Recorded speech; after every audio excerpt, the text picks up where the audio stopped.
তার বাবা পুলিশে চাকরি করে, তাই সে এই পরিচয়ে ক্ষমতা দেখায়। এখানে দুটি অংশ রয়েছে, তার বাবা পুলিশে চাকরি করে এবং সে এই পরিচয়ে ক্ষমতা দেখায়।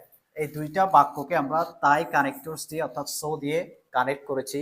প্রথম অংশটা আমরা লিখি প্রথমে, তার বাবা পুলিশে চাকরি করে। সো এখানে সাবজেক্ট হচ্ছে তার বাবা, হিজ ফাদার, হিজ ফাদার। এরপরে কাজ হচ্ছে যে চাকরি করে, দ্যাট মিনস আমরা ওয়ার্কস লিখবো। হিজ ফাদার ওয়ার্কস, এটা প্রেজেন্ট ডিফিনিটের বাক্য, এই জন্য এটা তার সাবজেক্ট সিঙ্গুলার হয়, ভার্বের সাথে আমরা এস যুক্ত করেছি। হিজ ফাদার ওয়ার্কস, তার বাবা চাকরি করে বা কাজ করে। কোথায়? পুলিশে, ইন দ্য পুলিশ,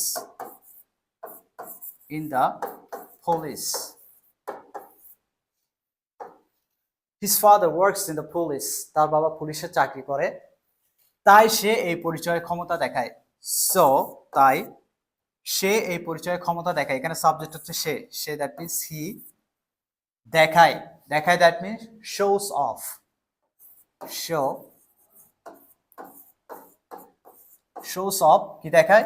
ক্ষমতা, পাওয়ার।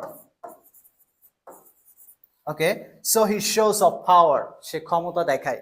এখানে he subject, shows the verb, shows এর সাথে এখানে এস যুক্ত হচ্ছে কারণ হিটা তার subject singular. Okay, so he shows of power, তাই সে ক্ষমতা দেখায় এই পরিচয়ে। Because of this identity,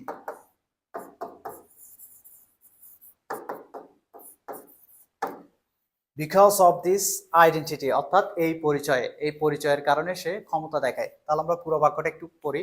his father works in the police, so he shows of power because of this identity. That's all for today.